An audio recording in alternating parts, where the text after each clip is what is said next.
Hey there. Welcome to Imagifestation Central. I'm Colleen Callahan, otherwise known as Michaelina and More. Got a little storm rolling in on the audio. Hope you enjoy that background.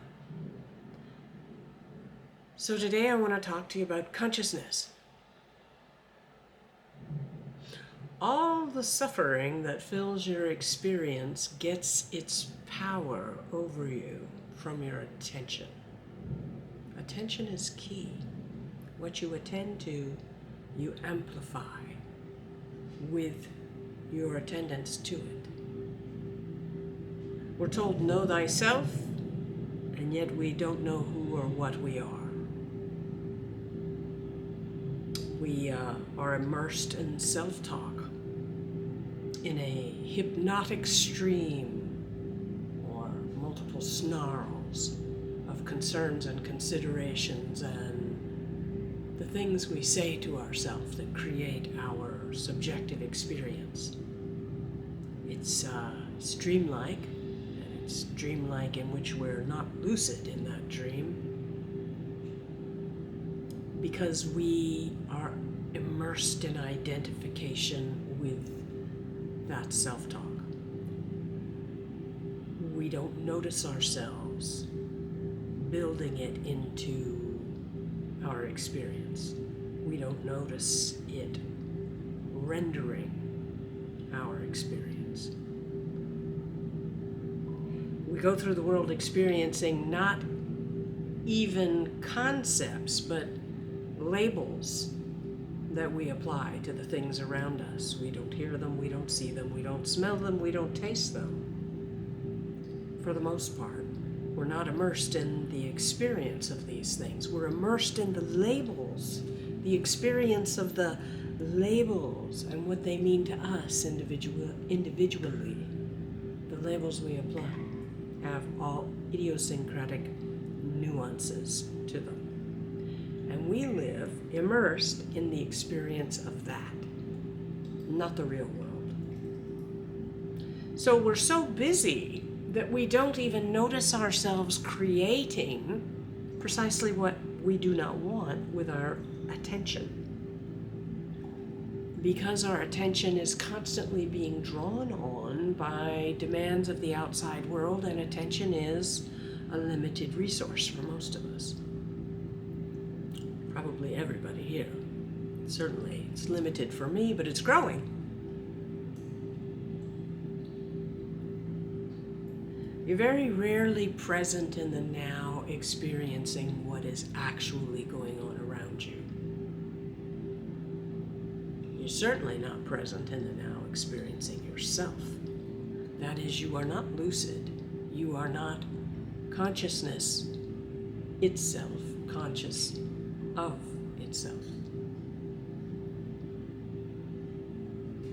I've been away, not doing a lot of any videos, because I've been putting together the work of other people to see how my experience overlapped with what they were conveying. And what I'm noticing is that all of them point to one thing. All the practices, all the meditations are to all the disciplines, all the devotions are intended to work or do work by way of stoking lucidity. So what do I mean by lucidity? Well, when you're lucid, you are present as yourself, your true self, experiencing as awareness, aware of itself, aware of its own awareness.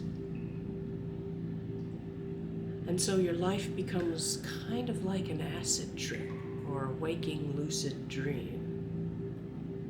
As you go along, you become aware because you're watching your own thoughts and the way they reverberate out into the world and in through your subjective inexperience. You're observing the way your thoughts and your self-talk predestine the way events cascade to inevitable consequence. Character is fate in this way. And when you're lucid, you see this happening. When you're not awake at all, you think everything's happening to you. As you begin to waken, you realize, oh, it was all happening for me. Even the tough stuff came with blessings. But then, as you waken even more fully, you realize it's happening through me. Everything is unfolding through the lens of my self-talk on which I place my attention, or which unconsciously taints and tints my experience when I don't have my attention on it. And so you become the supervisor of where you place your attention, the curator of your experience, conscious of the way what you say to yourself affects your internal subjective experience and the way things unfold in the world.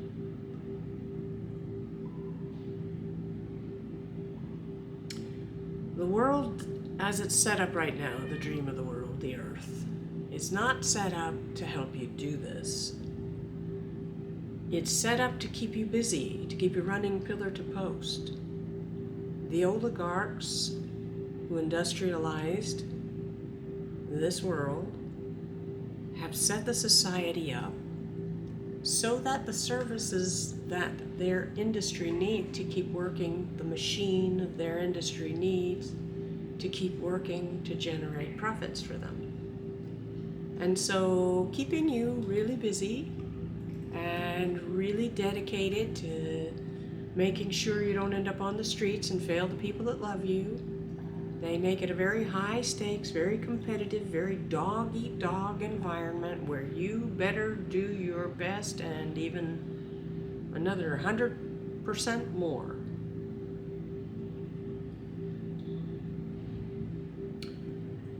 And this is because that keeps you unconscious, immersed in all the self-talk that creates the anxiety, that perpetuates the fear, that keeps you striving to do a better job, and that makes them more money. They believe in competition, not cooperation.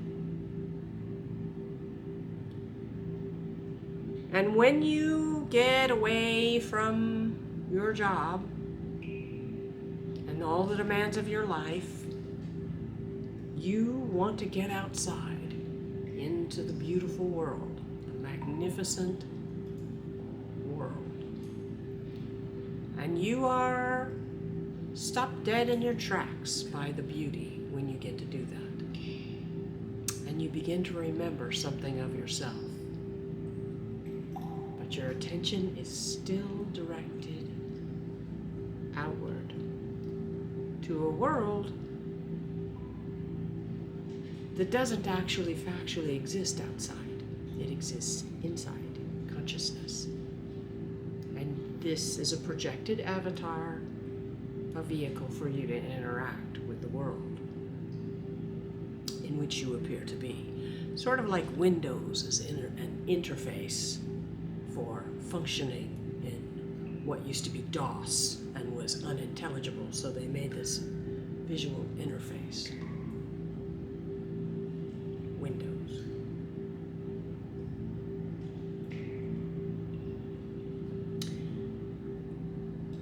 You are not your body. You are not your story. You are not the mind that relentlessly attacks your peace. Directing your attention outside is lovely, and yet inside is where it's happening, because nothing out there is real. All of that out there is matter. By real, I mean eternal. What is real cannot be threatened because it is eternal. And out of all of the things that are here for you to experience, the only real thing among them is you. You are real. And there's nobody here but you. And that includes me. And there's nobody here but me. And that includes you. So we need to learn to not be captivated by the outside world. We need to learn to not be hostage to our self-talk. We need to instead shift identification away from anything that appears outside. And the self-talk. We need to shift away from identification to the self-talk, to being identified as the consciousness in which all of this unfolds. That is lucidity. And you bring lucidity forward as a priority by being the observer of everything that goes on in your mind, all of your feelings, and you observe their effect as the observer. You see your self-talk as the observer, and you allow this observer position to reveal to you the consciousness conscious of itself. How you've been creating precisely what you do not want. It is discovering how you're creating in your experience what you do not want, that you get opportunities to wield your will to make it otherwise.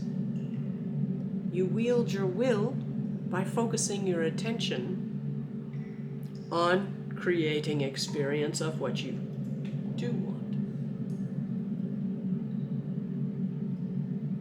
You're a godling learning to wield your will and to focus your attention. Attention is the blade that cuts away everything you do not will.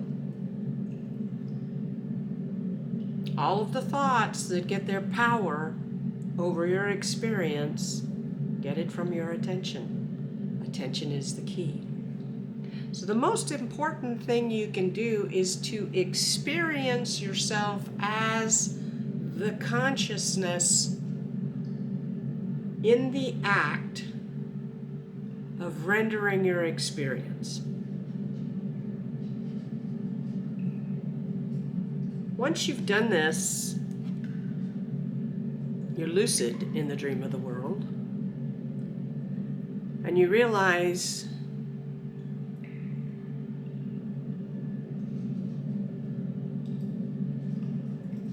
that every time you're suffering, it should be like a flare to your attention. It should draw your attention so that you realize that you'd lost your consciousness, you'd lost lucidity for a few moments because you tunnel into a dream of suffering self-talk. And once you've lost your attention, you've lost your identification as consciousness in that self-talk, the only way you can rise up out of that into lucidity is to come awake again, to come lucid, and to notice that you had been convincing yourself of things you didn't want to experience, things you didn't want to know or believe in. Any suffering that comes up is an indication you've some work to do on the issue around that suffering. Now, how do you do that work? And it's important you do the work because every time you do it, it brightens the intensity of your lucidity, and you're less and less likely to fall into unconscious identification with things. Things you're saying to yourself. Scary stories, unhappy stories, angry stories, grievance stories. So at the moment you're angry, sad, frustrated, anything, Become very aware, become lucid. It is your token in the dream of the world to know, I'm uncomfortable, therefore I'd fallen asleep. I'd lost my lucidity. So take the light of your presence, of your awareness. That is the light. You are the light. Your consciousness is the light. You direct your attention into the emotion and really feel it, really experience it. Ask it, what am I saying to myself with this emotion? Boil it down into words. Really narrow the focus of your attention on it, laser-like, and light that experience, that feeling, that self-talk. Light it up with your attention. It's either going to reveal itself to you to be absolutely untrue, or it may have shreds of truth, but it's terribly unhelpful for you to even focus that way. We all go through periods where our self-talk is discouraged or angry or grieved or whatever. We go through periods of that. The trick is to notice it when it's happening and go, oh, there I go again, because that is you becoming lucid. You never notice you've been unconscious until you're conscious again. So what happens when you observe the self-talk that has captivated your attention and immersed you in identification with it and caused you to feel emotions you don't want, is that you realize that you were doing it in the first place. You come lucid, and then you realize it's in your power to choose otherwise, that you can change your self-talk, that the self-talk you've been identified with is not only hurting you and probably not true, but it's also unhelpful to anybody, not to you, not to humanity, not to the world. So you take in that moment, as the ghost of that self-talk begins to shrivel in the light of your attention or vaporize and disappear, and you decide what experience you do want and where you're going to put your attention on something that's kind of the counterbalance to whatever the negative self-talk was. And you put your attention there, and focusing your attention as the godling you are, you imagifest it. Now, some people have said to me, oh, imagifesting, that's not easy. Oh, you're exceptional. You've got a big imagifestational power. No, I started out the same as everybody else, honestly. And it took huge amounts of concentration, huge amounts of attention in order to imagifest, to learn to imagifest. I needed to learn to imagifest because it was the way I discovered what I am. It was the way I discovered through suffering to get out of this venue, to get out of this suffering self. I had to imagifest something different. And again, life is like an acid trip. We're here being called to learn to wield our attention to imagifest the experiences we do want. And until we learn to do that, until we make ourselves lucid, we're going to be vulnerable to the people in whose best interests it is to keep us identified with our suffering self-talk, with the urgency of our lives, with the demands in our lives, with the things we must do simply to survive. We can change all of it, but we can't change it until we're no longer dreaming without lucidity. We're always dreaming. The only question is, how lucidly are you dreaming? So the challenge then is to live every moment. The practice is to live every moment focused in and on your own presence, an experience of your own deity. You are deity, learning to wield your abilities. So you need to live in the experience every moment, more and more, practice this, of your ability to affect your subjective experience and change apparent objective outcomes by directing your attention and summoning your will to make things go the way you will them to. Now, you do this by imagifesting. You foresee things and hear things unfolding the way you will. When a frightened, worried thought pops into your mind, I hope so-and-so doesn't happen, imagifest as much as you can in that instant the outcomes cascading the way you want them to. This is the way you direct with your attention, summoning your will, the way things flow to inevitable consequence. Now you become much more powerful at making this happen as you reclaim from the thought snarls and the negative self-talk that's been sabotaging you. As you reclaim from those your sovereignty and your attention, so they're no longer covertly draining off your energy. As you do that, the light of your consciousness, I should say the intensity of your presence, grows stronger. And with that, your ability to imagifest the outcomes you desire also increases.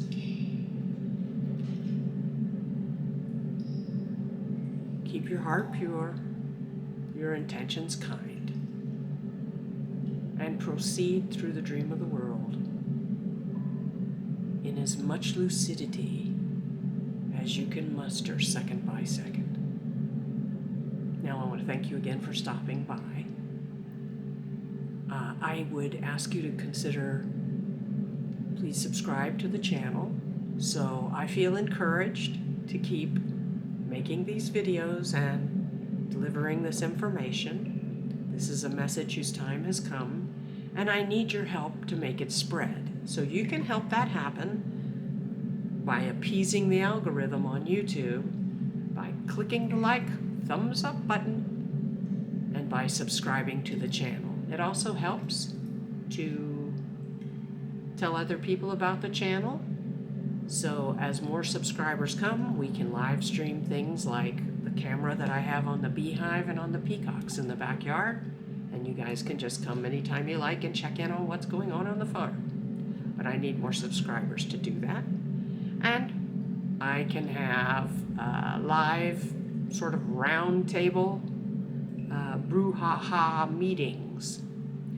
So please tell your friends and subscribe. And while you're out there in the world, let's remember the changes we want to see start with us. So if we want a world that's kinder and more loving, we should encourage each other in any way we can that doesn't require a lot of effort.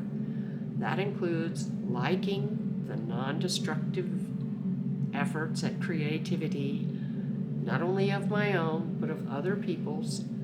If they're doing something productive and they're making a contribution to the world, let's all encourage each other as much as we can. What do you say? I think we can do this. We can make a serious, profound change in the world and make it much more loving, so we can all realize our fondest dreams. I love you all.